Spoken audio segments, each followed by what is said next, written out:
Hi, I'm Brian. Welcome to Autogefuhl and welcome to the latest trim line of the Alfa Romeo Stelvio.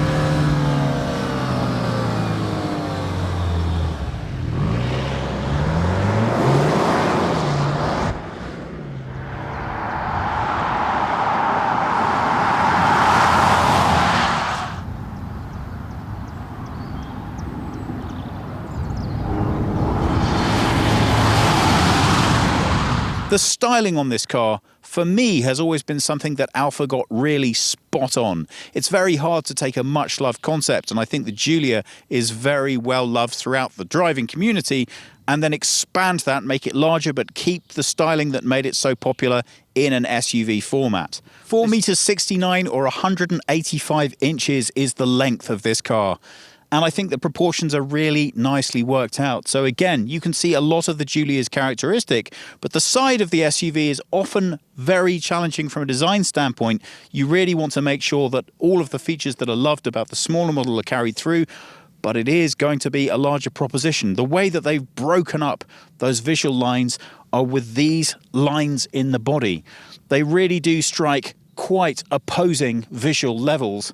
And when you take in the roofline as well, and a nice high shoulder line, what you get is quite a large car that in actual fact visually has been made to look quite compact. If the side of an SUV is a challenge, this at the rear of the car is where the designers start to cry. Why? Well, you have to really mix practicality with visual dynamic. And this demonstrates what the problem is. You want to maximize your load space in the rear, but look at the size of caboose that gives you. You want that nice sporty line from the side, but then that leaves you with an awful lot of rear and not so much on the top. What they've done here to try and minimize that aesthetically is wrap the sides right round into the back. Again, we have lots of these lines that try and break up that visual aesthetic.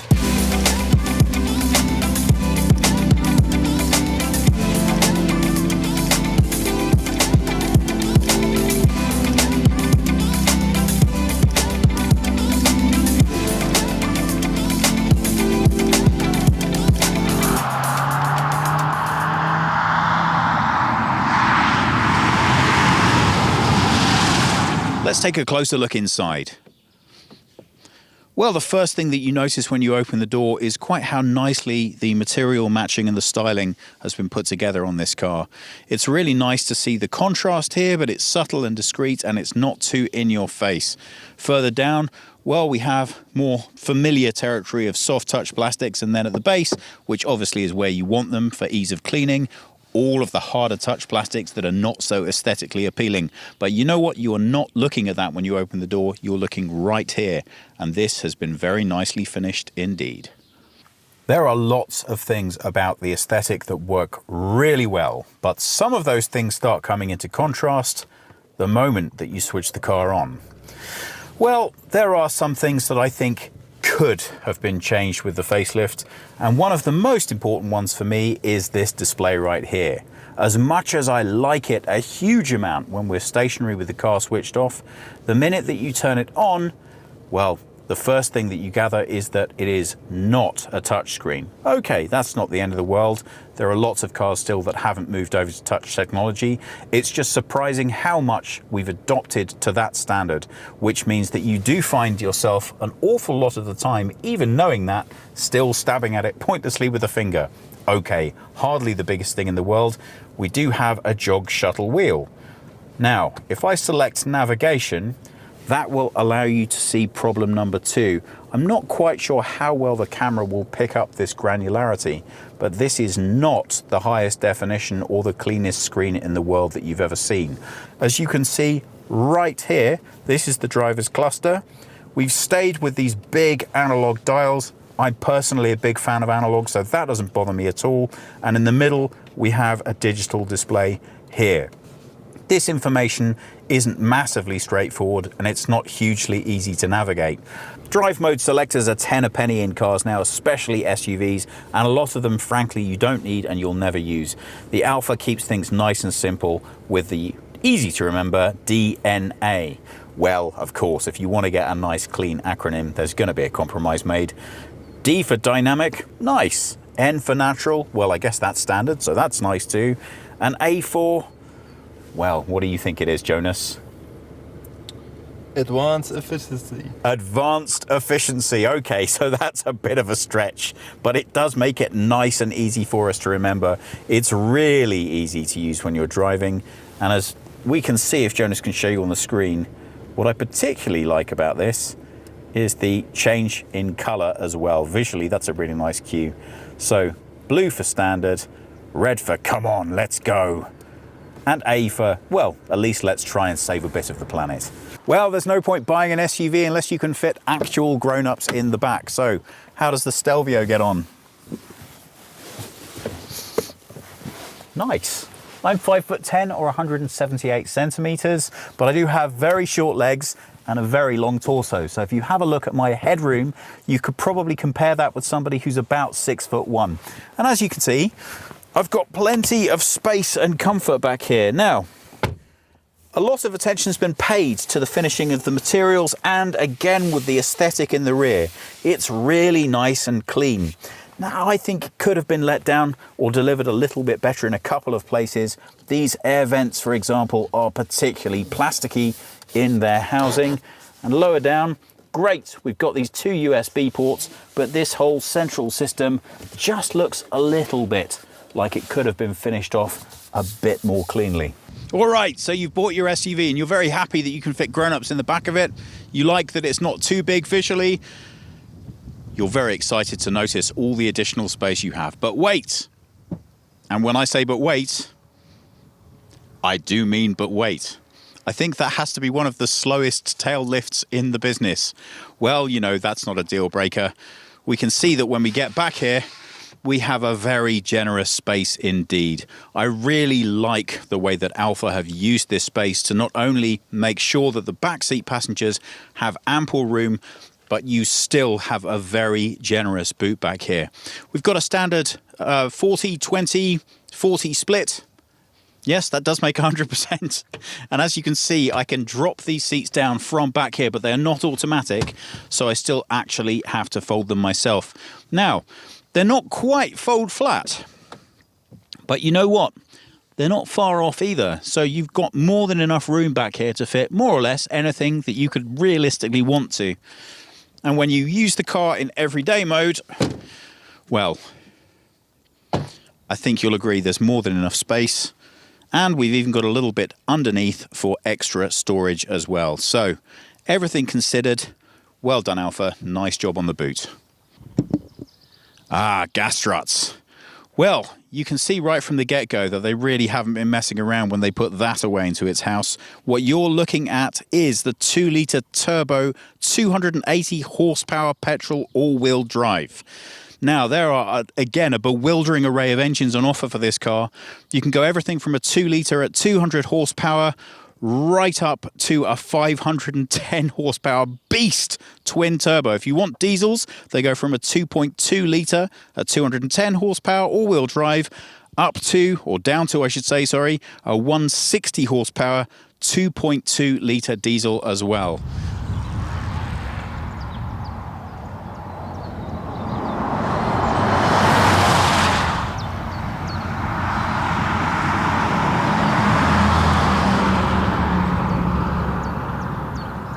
So, what does the 2-litre turbo 280 horsepower engine feel like in the Stelvio? Well, there's only one way to find out. Let's put it in dynamic and take a look. This has a 0 to 100 time of 5.7 seconds. So that's not rocket fast, but it is fast enough. And once you get it out on country roads, what you find is that it corners delightfully for a higher vehicle. Now, we have a little loose baggage, so hopefully not too much noise there. But look at that, minimal roll, and it just powers through those corners effortlessly. Now you can have the wheels for this car anywhere from 17 to 20 inches. The car that we're driving has the 20-inch special rims, but I can tell you that you're not suffering in road comfort at all for that. The first thing to really strike you about this car is how pleasing it is to drive. The Giulia is well known for being an extremely comfortable, dynamic performer. But obviously when you move that up to a larger body, you're not quite sure how much of that performance is realistically going to translate. The answer is, rather pleasingly, an awful lot.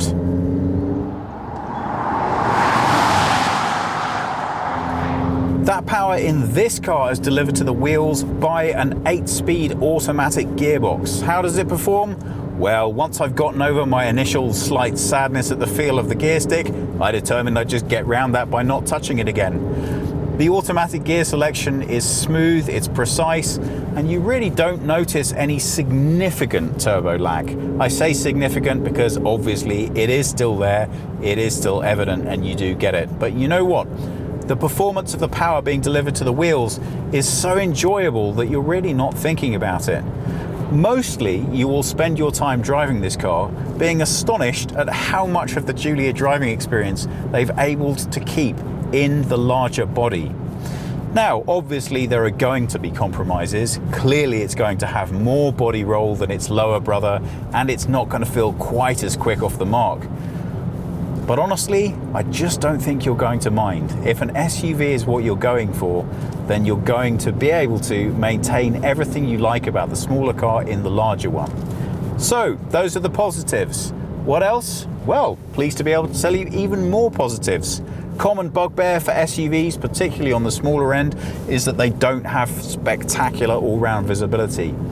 This one makes a very clever use of its windows. So even though from the rear, that tiny letterbox window at the back, you would think would offer you nothing useful at all, is actually really great. Similarly, I'm usually expecting all of my blind spot to be covered by a massive B-pillar, and here I can see plenty back there. It's been very nicely put together.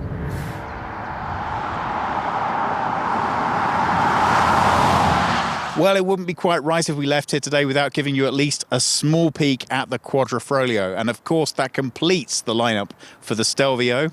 The Stelvio, the Business, the B-Tech, the Super, the Lusso, the TI, and at the top, the Quadrifoglio. Goodness. When you put that together with all of the engines and all of the trim interiors on offer, my goodness, if there is something specific about the way that you would like your car to be, you will now be able to find it with Alfa. But all of that is a little bit by the by. There were always a good range of options. I think there's just been a lot of sharpening happen in terms of the offer and what you can have that suits your style. But what do we think about the car itself? Well, it represented a good value price point drive for what it was in 2017. There is a lot more competition within this sector now. In terms of the drive itself, you're still getting an awful lot of Alfa for your money. It isn't cheap. Pricing's going to start somewhere around about 45, and if you start looking at the big beast here, well, you are heading north of 100,000. Ouch. But don't forget, this is the top end, and there is an awful lot in between. So you should be able to find something that fits not only your style, but also your wallet. I still think it's a fantastic amount of drive for the money within its sector. As far as the styling inside is concerned, well, you're either going to be an Alfa person or you're not. So if you haven't had the chance to sit behind one of these things, and the only thing that's putting you off is whether or not you can get the Alfa drive experience in an SUV format, please give it a go. It's astonishing how much they've managed to carry over. Obviously, this sector's only going to be improving in both substance and quality. So in terms of what the other manufacturers are going to be doing over the next 12 months to compete with this, well, I think there's an awful lot. And Alfa are taking a little bit of a gamble by not pushing too many changes with this refresh, but they are answering what their customers have asked them for. So, given the way that this has been received so far, I think there are only good things to come in future. That about does it from us. If you have any comments or questions, please pop them below, please subscribe, and we hope we'll see you again soon.